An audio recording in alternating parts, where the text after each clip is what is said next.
अस्सलाम वालेकुम dear students, friends and fellows. तो आज की इस वीडियो के अंदर हम सीखेंगे CS 201 असाइनमेंट का सल्यूशन, जिसकी लास्ट डेट 20 मई है। और बेसिकली इस वीडियो के अंदर मैं कंप्लीट जो सल्यूशन है उसको हम स्क्रैच से जो है कोड करेंगे और आपको लाइन बाय लाइन सारा कोड जो है वो समझाऊंगा। तो बेसिकली ये वीडियो आपके लिए बहुत हेल्पफुल होने जा रही है, specially for new Qamar students of Vu.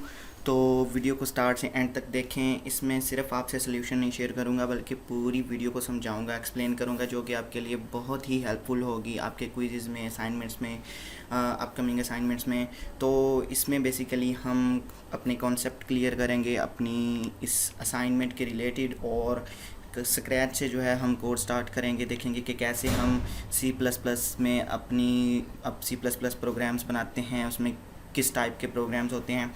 तो स्टार्ट करते हैं जी। हमारी ये असाइनमेंट है कि इसमें हमने जो टास्क कवर करने हैं वो होगा कि हमारा एक्सप्रेशन सॉल्विंग होगा, डिसीजन मेकिंग होगा। दो तरह के डिसीजन मेकिंग स्ट्रक्चर्स हम यूज़ करते हैं, इफ़ एल्स और स्विच स्टेटमेंट। तो और इसके अलावा रेपिटेशन स्ट्रक्चर हम यूज़ करेंगे व्हाइल लूप को। इसके अलावा दो और भी होते हैं, डू वाइल और फॉर लूप। फॉर लूप को हम काउंटर लूप भी कहते हैं। तो ये सारे कॉन्सेप्ट इंशाल्लाह आज हम क्लियर करेंगे। तो स्टार्ट करते हैं अपनी असाइनमेंट का सल्यूशन। मेरे पास डेव C++ ओपन है, आपके पास अगर नहीं है तो आप डाउनलोड करके इसको इंस्टॉल कर सकते हैं। ये बेसिकली हमारे पास कंपाइलर है C++ कोड को कंपाइल करने के लिए। इसी के अंदर हम कोडिंग करते हैं, फिर उसको हम कंपाइल एंड रन करते हैं, तो हमें एक कंसोल एप्लीकेशन के ऊपर अपने प्रोग्राम की आउटपुट डिस्प्ले हो जाती है। तो स्टार्ट करते हैं। डेव C++ में न्यू सोर्स फाइल कैसे क्रिएट करते हैं, उसके लिए हमें जाना होगा फाइल में, न्यू में, और यहाँ से हम सेलेक्ट करेंगे सोर्स फाइल। तो हमारे सामने एक सोर्स फाइल क्रिएट हो चुकी है। अभी मैं इसका थोड़ा सा जो है इसको कॉन्फ़िगर कर लेता हूँ। फॉन्ट साइज़ को यहाँ से थोड़ा सा इंक्रीज़ कर लेते हैं, लें जी, ताकि आपको इजीली कोड नज़र आ सके। तो यहाँ से हम स्टार्ट करेंगे अपनी इस असाइनमेंट को। इससे पहले आप क्या करेंगे, इसको आप सेव कर लें। तो सेव करने के लिए आपको जाना होगा फाइल में, उसके बाद आप इसको सेव एज़ पे क्लिक करेंगे तो आपके सामने ये विंडो नज़र आएगी। यहाँ पे आप इसको कोई सा भी नेम दे लें, अपना स्टूडेंट आईडी लिख दें या CS 201 इंटर कर दें। ले जी, हमारा जो कोड है वो मैंने सेव कर दिया सोर्स फाइल को, और ये डेस्कटॉप के ऊपर मेरे पास सोर्स फाइल आ चुकी है। अभी हम यहाँ से कोडिंग स्टार्ट करते हैं। C++ के अंदर हम बेसिकली डेव C++ में हम यहाँ पे दो तरह की एप्लीकेशन जो हैं वो बना सकते हैं। 32 बिट आर्किटेक्चर के ऊपर हम एक ऐप बना सकते हैं, प्रोग्राम बना सकते हैं, और 64 बिट। तो कोड को एक्सप्लेन करता जाऊंगा कि कैसे हम 32 बिट प्रोग्राम बनाते हैं और 64 बिट बनाते हैं। तो स्टार्ट करते हैं प्री प्रोसेसर डायरेक्टिव से। सबसे पहले जो हम कोड यहाँ पे C++ के अंदर लिखते हैं वो होता है हमारा प्री प्रोसेसर डायरेक्टिव्स, जिसमें हम अपनी लाइब्रेरी फाइल्स को इंक्लूड करवाते हैं, जिसके ज़रिए हम एप्लीकेशन के अंदर, प्रोग्राम के अंदर फंक्शंस को और बिल्ट इन फंक्शंस को और क्लासेस वगैरह को जो है हम यूज़ करते हैं। तो यहाँ पे सबसे पहले जो हमने इंक्लूड करवाना है वो हमारे पास होगा iostream हम लिखेंगे। iostream हम यूज़ करते हैं सी आउट और सी इन के फंक्शंस को यूज़ करने के लिए, यानी कंसोल एप्लीकेशन के ऊपर यूज़र को कुछ दिखाने या यूज़र से इनपुट लेने के लिए जो हम फंक्शंस सी आउट सी इन का यूज़ करते हैं, उसके लिए हम iostream लाइब्रेरी को यूज़ करते हैं। इसके अलावा हम अगर 64 बिट प्रोग्राम बना रहे हैं तो हम एक नेम स्पेस यहाँ पे ऐड करवाते हैं। नेम स्पेस ऐड करवाने का तरीकाकार होता है, सबसे पहले हम यूजिंग कीवर्ड लिखते हैं, उसके बाद हम टाइप करते हैं नेम स्पेस और एस टी डी बेसिकली एक स्टैंडर्ड लाइब्रेरी फाइल है जो कि हम 64 बिट प्रोग्राम्स के अंदर यूज़ करते हैं। उसके बाद आ जाता है जी हमारा मेन फंक्शन बेसिकली हमारे प्रोग्राम का हार्ट होता है, यानी जो हमारा सारा कोड होता है वो हमारे मेन फंक्शन के अंदर एग्जिस्ट करता है। यानी इसकी रियल लाइफ एग्जांपल कुछ इस तरह से होगी कि अगर आपने किसी बिल्डिंग के अंदर किसी घर में इंटर होना है तो आपको मेन गेट ओपन करना पड़ेगा। तो मेन गेट में आप अगर इंटर होंगे तो आप उस घर में इंटर हो जाएंगे। इसी तरह प्रोग्राम के अंदर भी, C++ के प्रोग्राम के अंदर भी जितना भी हमारा कोड होता है, जितना भी हमारा कंट्रोल होता है, वो सारा मेन फंक्शन के अंदर ही हम डिफ़ाइन करते हैं। तो मेन फंक्शन के अंदर हम आगे अब यहाँ पर हम लिखेंगे रिटर्न ज़ीरो, जो कि इंडिकेट करेगा कि हमारा प्रोग्राम सक्सेसफुली एग्जीक्यूट हो चुका है, इसमें कोई एरर नहीं है। और इसको रन करने के लिए आप अपने कीबोर्ड से F10 की प्रेस कर सकते हैं। यहाँ पे आपको कंपाइल एंड रन का भी ऑप्शन नज़र आएगा। F11 प्रेस करेंगे तो ये ऑटोमेटिकली कंपाइल एंड रन हो जाएगा। हम देख सकते हैं कि हमारा जो ये प्रोग्राम है वो सक्सेसफुली कंपाइल होकर हमें एक आउटपुट नज़र आ रही है जी, रिटर्न वैल्यू ज़ीरो। इसका मतलब ये है कि प्रोग्राम में कोई भी एरर नहीं है और वो सक्सेसफुली एग्जीक्यूट हो चुका है। कोडिंग करने का तरीकाकार यही होता है कि पहले आप मेन सिंटैक्स जितना भी मेन कोड होता है, जैसे ये अभी मैंने कोड टाइप किया, इस सारे कोड को आप टाइप करें और रन करके देखें आपके कहीं पे कोड में एरर तो नहीं आ रहा। तो यहाँ से हम स्टार्ट करते हैं अपनी असाइनमेंट को। तो असाइनमेंट फ़ाइल के अंदर यहाँ पे मुझे असाइनमेंट फ़ाइल तो बेसिकली नहीं मिली, लेकिन ये एक क्वेश्चन फ़ाइल मुझे मिली थी। इसी क्वेश्चन फ़ाइल को हम देखते हुए अपनी असाइनमेंट का बनाएंगे सल्यूशन। तो मैं यहाँ से आपको साथ साथ डिफ़ाइन भी करूँगा हर एक स्टेप को कि हम क्या कर रहे हैं और कैसे हमारी एप्लीकेशन हमारा ये प्रोग्राम वर्क कर रहा है। तो सबसे पहले हमें चाहिए जी कुछ वेरिएबल्स क्यों चाहिए हमें, क्योंकि हमने ये जो हमारा एक्सप्रेशन है इसको हमने इवेलुएट करना है और इसका जो आउटपुट है उसका रिज़ल्ट लेना है हमने। तो उसके लिए हमें चाहिए कुछ वेरिएबल्स क्या चाहिए वो हमें ऑलरेडी डिफ़ाइन कर रखे हैं, एक्स वाई जी, ये 3 वेरिएबल्स हमें चाहिए। उसके अलावा हमें चाहिए VUID का लास्ट डिजिट और आइट्रेशन के लिए हमें चाहिए एक लूप। तो यहाँ पे मैं डिफ़ाइन कर देता हूँ जी, हम यहाँ पे 5 वेरिएबल्स जो हैं वो डिफ़ाइन करेंगे। और वेरिएबल डिफ़ाइन करने का तरीकाकार ये होता है कि सबसे पहले हम वेरिएबल की डाटा टाइप और उसके बाद वेरिएबल का नेम लिखते हैं, और अगर एक से ज़्यादा वेरिएबल्स हों तो हम कॉमा से सेपरेट कर देते हैं अपनी वेरिएबल्स को। तो यहाँ पे मेरे पास 3 वेरिएबल्स आ गए जिनको मैंने कॉमा से सेपरेट किया। इसके बाद हमें चाहिए VUID, और VUID के बाद हमें एक वेरिएबल चाहिए हमें लूप को आइटरेट करवाने के लिए।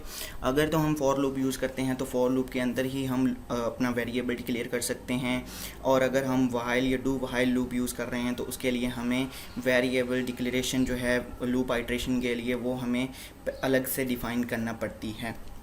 तो यहाँ पे मैं एक आई वेरिएबल को जो है डिक्लेयर कर देता हूँ। अब हम ये होता है प्रोसेस, अभी जो आपके सामने मैंने एक लाइन लिखी इसको हम कहते हैं वेरिएबल डिक्लेरेशन। और वेरिएबल डिक्लेरेशन में हम वेरिएबल की डाटा टाइप और उसके बाद वेरिएबल के नेम्स डिफ़ाइन करते हैं। अब हम आ जाते हैं वेरिएबल इनिशियलाइजेशन की तरफ। तो वेरिएबल इनिशियलाइजेशन में होता है कि जो है वेरिएबल हमने डिक्लेयर किए हैं उनको हम कोई वैल्यू असाइन करते हैं। तो यहाँ पे मैं x को कर देता हूँ जी 2, और ये हमें फ़ाइल के अंदर ही बताया गया है कि जो x है उसको हमने 2 रखना है, y को हमने रखना है 1। ठीक है, तो यहाँ पे हमने कर दिया x को 2 और y को हम कर देते हैं जी 1। और ये इक्वल का साइन जो है इसको हम प्रोग्रामिंग के अंदर असाइनमेंट ऑपरेटर कहते हैं कि जो वैल्यू हम वेरिएबल को असाइन करवा रहे हैं, like y is equal to 1, इसका मतलब ये है कि y को हमने वैल्यू असाइन करवाई 1 की। ठीक है, इसी तरह यहाँ पर अब नेक्स्ट हमारे पास जो z होगा उसकी वैल्यू हम नेक्स्ट यहाँ पे अपना ये जो एक्सप्रेशन है वो हम लिखेंगे।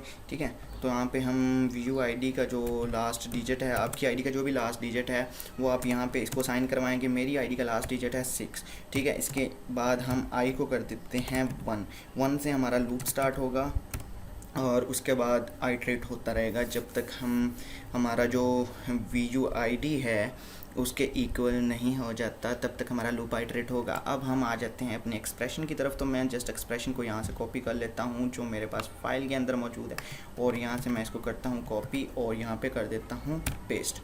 तो ये जी और इस जी में फ़र्क है। प्रोग्रामिंग लैंग्वेज कोई सी भी हो वो केस सेंसिटिव लैंग्वेज होती है, तो जो वेरिएबल के नेम आपने डिक्लेयर किए हैं आप उन्हीं को यूज़ करेंगे। अगर जी यहाँ पर देखें, हमने जी जो वेरिएबल डिक्लेयर किया है वो हमारे पास स्मॉल है, लेकिन यहाँ पर जो लिखा है वो कैपिटल है, तो ये हमारे लिए एरर जनरेट कर सकता है, क्योंकि जो हमारा ये प्रोग्राम है वो इस जी को एज अ वेरिएबल ट्रीट करेगा, बल्कि इसको वो कुछ नहीं समझेगा। अभी मैं इसको रन करके दिखा देता हूँ तो आप देख सकते हैं कि हमारी इस लाइन पे एरर आ रहा है। वो यही है कि जो जी है इसकी डेफिनेशन हमारे प्रोग्राम को पता नहीं चल रही। तो इसको मैं कर देता हूँ जी स्मॉल लेटर्स में। और अब हम नेक्स्ट आ जाते हैं अपने नेक्स्ट स्टेटमेंट की तरफ। तो कोई भी प्रोग्राम हो वो यूज़र फ्रेंडली होना चाहिए। यूज़र फ्रेंडली से मुराद के प्रोग्राम को खुद से डिफ़ाइन करना चाहिए कि उसका पर्पस क्या है, वो किस लिए बना है। तो यहाँ पे हम एक user friendly applications contains user statements, self defined statements. तो यहाँ पर हम एक स्टेटमेंट जो है वो प्रिंट करवाएंगे कंसोल एप्लीकेशन के ऊपर। तो कंसोल एप्लीकेशन के ऊपर प्रिंट करवाने के लिए कोई भी स्टेटमेंट, उसके लिए हम एक फंक्शन यूज़ करते हैं जो कि हम IOStream से कॉल करते हैं। तो वो फंक्शन है सी आउट का function. C out stands for console output. तो कंसोल आउटपुट के ऊपर हम एक फंक्शन एक स्टेटमेंट जो भी हम यहाँ पे टाइप करेंगे, उसके लिए हम सबसे पहले यूज़ करेंगे डायरेक्शन ऑपरेटर को। तो less than stands for less than और ग्रेटर देन, ये हम दोनों हमारे पास होते हैं डायरेक्शन ऑपरेटर। तो डायरेक्शन ऑपरेटर का मकसद ये होता है कि वो बताता है हमारे प्रोग्राम को कि कंट्रोल का फ़्लो किस तरफ जा रहा है, प्रोग्राम से यूज़र की तरफ या यूज़र से प्रोग्राम की तरफ। सी इन के लिए हम यूज़ करते हैं ग्रेटर देन, और सी आउट के लिए हम यूज़ करते हैं लेस देन। तो इसको हम बोलते हैं डायरेक्शन ऑपरेटर। अब जो स्ट्रिंग्स हम लिखते हैं वो हम लिखते हैं डबल कोट्स में, और जो वेरिएबल्स लिखते हैं वो हम लिखते हैं विदाउट डबल कोट्स। तो यहाँ तक ये हमारी स्टेटमेंट जब हमारी एग्जीक्यूट होगी तो जो जी की वैल्यू है वो एग्जीक्यूट वो हो जाएगी जनाब, क्या कह लें उसको, अपना एवेलुएट हो जाएगी, और इसको हम करवाएंगे प्रिंट। लेकिन उससे पहले यहाँ पे हम कुछ चेंजिंग्स कर लें, क्योंकि इसी तरह से हमारा प्रोग्राम इसको कुछ मतलब कंपाइल नहीं कर सकता। तो हम यहाँ पर चूँकि जो x है वो 2 से मल्टीप्लाई हो रहा है, तो यहाँ पे हम यूज़ करेंगे स्टैटिक हम यूज़ करते हैं मल्टीप्लिकेशन के लिए, और प्लस हमारे पास ऑलरेडी है यहाँ पे 2 मल्टीप्लाई हो रहा है x के साथ, और x मल्टीप्लाई हो रहा है y के साथ, और बाकी सारी स्टेटमेंट हमारे पास ठीक है। अभी हम यहाँ पर लिख देते हैं after evaluation of expression z value is, और यहाँ पर हमने लिख दिया एक string after valuation of expression z value is. तो यहाँ पे हम दोबारा से डायरेक्शन ऑपरेटर यूज़ करेंगे, क्योंकि हमने अब स्ट्रिंग के साथ वेरिएबल की वैल्यू भी प्रिंट करवानी है। तो यहाँ पर वेरिएबल और अगर स्ट्रिंग को इकट्ठा लिखना है तो उसमें डायरेक्शन ऑपरेटर यूज़ करना पड़ेगा। यहाँ पे मैं लिख देता हूँ z, और z के बाद हम कर देते हैं सेमीकोलन। यहीं पे आप प्रोग्राम को रन करके देख सकते हैं। तो ये देखें जी, हमारे पास वैल्यू आ गई 6, ठीक है। अब यहाँ पर हमने लाइन ब्रेक करनी है। तो लाइन ब्रेक करने का एक सिंपल सा मेथड है। अगर तो आप स्ट्रिंग के अंदर हैं तो आप /n लिख सकते हैं, और अगर आपने ये नहीं यूज़ करना तो इसका एक और भी तरीक़ाकार है, वो है हम यूज़ करते हैं less than and l stands for and line. तो यहाँ पर हमारी हो जाएगी लाइन एंड। तो वीडियो को ज़्यादा लेंथी नहीं करते, अब हम आ जाते हैं अपनी नेक्स्ट स्टेटमेंट की तरफ, जिसमें हमने डिस्प्ले करवाना है लास्ट डिजिट ऑफ VUID। तो यहाँ पे मैं लिख देता हूँ last digit of my VUID is, और यहाँ पे जो हमने यहाँ पे ये वेरिएबल सबसे पहले डिक्लेयर किया था VUID का, उसको एक वैल्यू असाइन करवाई थी 6। यहाँ पे मेरी ID जो है वो है जी, यहाँ पे मैं आपको लिख के दिखा देता हूँ। तो सॉरी, यहाँ पे 6 नहीं, यहाँ पे 2, और इसके बाद यहाँ पे हमने इसको जो है वो कर दिया 2, और इसके बाद हम आ जाते हैं यहाँ पर, और हमने चूँकि प्रिंट करवानी है अपनी VUID, तो जैसे हमने Z को प्रिंट करवाया उसी तरह हम यहाँ पे VUID लिखेंगे। याद रखें केस सेंसिटिव है, तो स्मॉल लेटर्स और कैपिटल लेटर्स में आपने डिफरेंस रखना है। और इसके बाद हम अगेन करेंगे एंड लाइन करने के बाद सेमीकोलन। दोबारा से इसको कंपाइल एंड रन करके देख लेते हैं। तो जी यहाँ पे एरर दे रहा है, एरर क्या दे रहा है वो हम देख लेते हैं। काउंट लिख दिया था, सी आउट लिखना था। दोबारा से इसको करते हैं रन। तो अब देखें z की वैल्यू प्रिंट हो रही है, 2 प्रिंट हो रहा है। तो अब हम आ जाते हैं नेक्स्ट हमने क्या करना है, अपनी वी यू आई डी के अंदर प्लस करना है जी की वैल्यू को। तो सिंपल है, वी यू आई डी को हम असाइन करवा देंगे वी यू आई डी ही और प्लस कर देंगे हम जी। तो इसमें क्या होगा कि 2 + 2 हो जाएगा, 4 हो जाएगा हमारे पास। ठीक हो गया जी। अब हम आ जाते हैं कंडीशंस की तरफ। तो यहाँ पे हम सबसे पहले लगाएंगे इफ़ कंडीशन, और इफ़ कंडीशन का तरीकाकार ये होता है कि सबसे पहले हम इफ़ लिखते हैं, फिर हम यूज़ करते हैं पैरेंथेसिस को। पैरेंथेसिस के अंदर आती है हमारी कंडीशन और कर्ली ब्रैकेट्स के अंदर आते हैं हमारे वो स्टेटमेंट्स, जिन स्टेटमेंट्स को हम प्रिंट आउट करवाना चाहते हैं। तो यहाँ पे हमने देखना है कि हमारा जो नंबर है वो ऑड नंबर है या इवन नंबर है। तो वो कैसे चेक करेंगे, बहुत ही सिंपल है, वी यू आई डी लिखेंगे, उसके बाद हम लगाएंगे परसेंटेज और लिख देंगे यहाँ पे 2 और डबल इक्वल 1। यानी वी यू को जब हम तकसीम करेंगे 2 पे, तो जो रिमाइंडर हमारे पास बचेगा वो अगर 1 है तो क्या होगा कि ये तो हमारे पास हो जाएगा जी ऑड नंबर। ठीक है, और अगर 1 के इक्वल नहीं होगा तो क्या होगा, वो हमारे पास इवन नंबर होगा। तो अगर ये हमारा स्टेटमेंट ट्रू होता है, जो इफ़ कंडीशन हमने लगाई, ये इफ़ कंडीशन अगर हमारी पास ट्रू होती है, तो यहाँ पे हम लिखेंगे cout I got an odd number. Okay, and then हम ऑड नंबर जो हमारा वी यू आई डी होगा, सॉरी, उसको हम यहाँ पे डिस्प्ले करवाएंगे, एंड लाइन कर देंगे जी, सेमीकोलन, और इसके बाद यहाँ पर हम लगाएंगे अपना व्हाइल लूप। व्हाइल लूप लगा दिया जी। इसके अंदर हम एक कंडीशन डिफाइन करेंगे। वो कंडीशन जब तक ट्रू रहेगी तब तक हमारा लूप आइटरेट होता रहेगा, और जब कंडीशन फॉल्स हो जाएगी हमारा जो लूप है वो ब्रेक हो जाएगा। ठीक है जी। हमारा कंडीशन हमारी ये होगी कि जब तक हमारा जो लूप है आई जो हमने 1 डिफ़ाइन किया वो लेस देन इक्वल टू हमारे वी यू आई डी के इक्वल है, तो क्या होगा कि हमारा जो हमने डिस्प्ले करवाना है आइट्रेशन को और अपने वी यू आई डी को। और अगर हमारे पास ऑड नंबर है तो हम अपना वी यू आई डी यहाँ पर प्रिंट करवाएंगे, और अगर इवन नंबर है तो हम अपना प्रिंट करवाएंगे नेम। तो यहाँ पर हमने क्या करना है, सबसे पहले तो हमने प्रिंट करवाना है, सॉरी, सी आउट आइट्रेशन को प्रिंट करवाना है। तो कितनी आइट्रेशन यानी कितनी दफ़ा लूप रिपीट होगा, तो आइट्रेशन लिखेंगे, फिर यहाँ पे कॉलन लगाएंगे, फिर हम लिख देंगे आई, और ये आई की जो वैल्यू है वो इंक्रीमेंट होती रहेगी हर दफ़ा जब लूप चलेगा। वो कैसे इंक्रीमेंट होगा वो भी आपको दिखा देते हैं। एंड लाइन, सॉरी, यहाँ पे हम आइट्रेशन और उसके बाद हम यहाँ पे लिख देते हैं, सॉरी, यहाँ पे हम आइट्रेशन यूज़ करेंगे, एंड लाइन और सेमीकोलन, और उसके बाद हम यहाँ पे लिख देते हैं सी आउट, और यहाँ पे स्टेटमेंट लिखेंगे my V U I D is C16040432। ठीक है, और इसके बाद हम कर देंगे एंड लाइन। ठीक है, और इसके बाद हम करेंगे अपने इस आई वेरिएबल के अंदर इंक्रीमेंट। अगर तो हम फॉर लूप यूज़ कर रहे हैं तो फॉर लूप के अंदर हम उसके पैरेंथेसिस में ही यहाँ पे आई प्लस प्लस कर देते हैं, लेकिन यहाँ पर हम नहीं कर सकते क्योंकि हम व्हाइल या डू व्हाइल यूज़ कर रहे हैं। तो व्हाइल के लिए हम यहाँ करेंगे आई प्लस प्लस। तो जब ये लूप रिपीट होगा आई में इंक्रीमेंट हो जाएगा, 1 का इंक्रीमेंट हो जाएगा। प्लस प्लस हम यूज़ करते हैं इंक्रीमेंट के लिए। इसकी जगह पे हम ये भी लिख सकते हैं I is equal to I plus 1।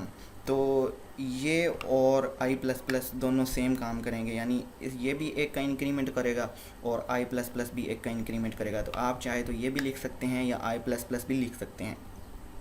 अच्छा, अब इसके बाद हम आ जाते हैं यहाँ पर एल्स कंडीशन के अंदर। एल्स में क्या होगा कि जी हमारे पास क्या है कि अगर तो रिमाइंडर जो है वो 1 है तो ऑड नंबर होगा, और अगर 1 के बराबर नहीं है तो वो इवन नंबर होगा। अगर ये कंडीशन ट्रू है तो हमारे पास ऑड नंबर है, अगर कंडीशन ट्रू नहीं है तो हमारे पास इवन नंबर है। तो इवन नंबर के अंदर भी हम सेम यही स्टेटमेंट यहाँ से कॉपी कर लेते हैं। कॉपी करने के बाद इसको हम एल्स कंडीशन के अंदर पेस्ट कर देते हैं, और यहाँ पे जस्ट हम लिख देते हैं इवन नंबर, और यहाँ पर वी यू आई डी की जगह पे लिख देते हैं my name is Anthony Gonsalves. तो यहाँ पे जी अब्दुल मन्नान, और इसके बाद हमारा ये जो था हो चुका है कंप्लीट। अब इसको हम कर देते हैं रन, और रन करके देख लेते हैं क्या आउटपुट आती है इसकी। ऑलरेडी मेरे पास रनिंग स्टेट में है, इसको मैं कर देता हूँ क्लोज़। अब दोबारा से रन करते हैं और लें जी। अब चूँकि 2+2 इज़ इक्वल टू 4 और 4 होता है इवन नंबर। तो लूप जो है वो हमारा 4 दफ़ा चल रहा है, 4 दफ़ा मेरा नाम ही प्रिंट करवा रहा है माशाल्लाह। और अब अगर हम देखते हैं कि जी हमारे पास इवन नंबर है, लाइक हम यहाँ पर कर देते हैं 2 की जगह पे कर देते हैं 1।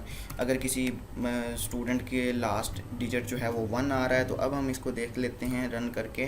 तो अब हमारे पास आ गया जी ऑड नंबर, चूँकि 2+1 इज़ इक्वल टू 3 और 3 जो है वो हमारे पास चलेगा जी कुछ इस तरह से 3 दफ़ा लूप चलेगा। और लूप चलने के बाद हमें हमारा आईडी प्रिंट करवाएगा, यानी हमने कंडीशन भी लगा दिया, लूप भी लगा दिया। और आई होप सो कि आपको समझ भी आ गया होगा। दोबारा से एक्सप्लेन कर देता हूँ। Pre processor directive using name space हम यूज़ करते हैं स्टैंडर्ड लाइब्रेरीज इंक्लूड करने के लिए, और मेन फंक्शन जो है इसके अंदर हमारे कंप्लीट जो प्रोग्राम होता है इसका कंट्रोल होता है। अगर आप इसको कन्वर्ट करना चाहते हैं इसमें अपना 32 बिट में, तो सिंपल है, यहाँ पे यूजिंग नेम स्पेस की जगह पे हम एक और प्री प्रोसेसर डायरेक्टिव इंक्लूड करवाएंगे और वो होगी हमारे पास conio.h, और यहाँ पे iosodium.h लिखेंगे हम, और यहाँ पर हम लिख देंगे रिटर्न 0 की जगह पे लिख देंगे getch। और getch हम अपने conio.h वाली कंसोल इनपुट आउटपुट वाली लाइब्रेरी हेडर फाइल से हम यूज़ करते हैं। अभी इसको अगेन रन कर देते हैं, तो यहाँ पे एरर आ रहा है कि ये कह रहा है भाई ये हटाओ। अच्छा, तो सॉरी, बेसिकली ये जो मेरे कंपाइलर का इशू है, कंपाइलर में मैं इस कंपाइलर में 32 बिट प्रोग्राम रन नहीं कर सकता, तो इसलिए मेरे पास ये एरर आ रहा है। तो मैं इसको वापस 64 बिट में कर देता हूँ और अब अगेन रन करके देख लेते हैं जी रन हो रहा है। तो कंपाइलर का इशू है, ये मेरे कोड को 32 बिट को रन नहीं कर रहा क्योंकि इससे लाइब्रेरी फाइल्स नहीं मिल रही। मैंने इसकी इंस्टॉलेशन ही 64 बिट पे की है, तो इसलिए ये मुझे ये पंगा दे रहा है या एरर दे रहा है। तो आई होप सो कि आपको समझ आ गई होगी ईच एंड एवरी लाइन। मैंने सारा प्रोग्राम जो है वो स्क्रैच से कोड किया है और आपको समझाया भी है इंशाल्लाह। और अब मेरे चैनल को सब्सक्राइब ज़रूर कर दें। अल्लाह हाफिज़।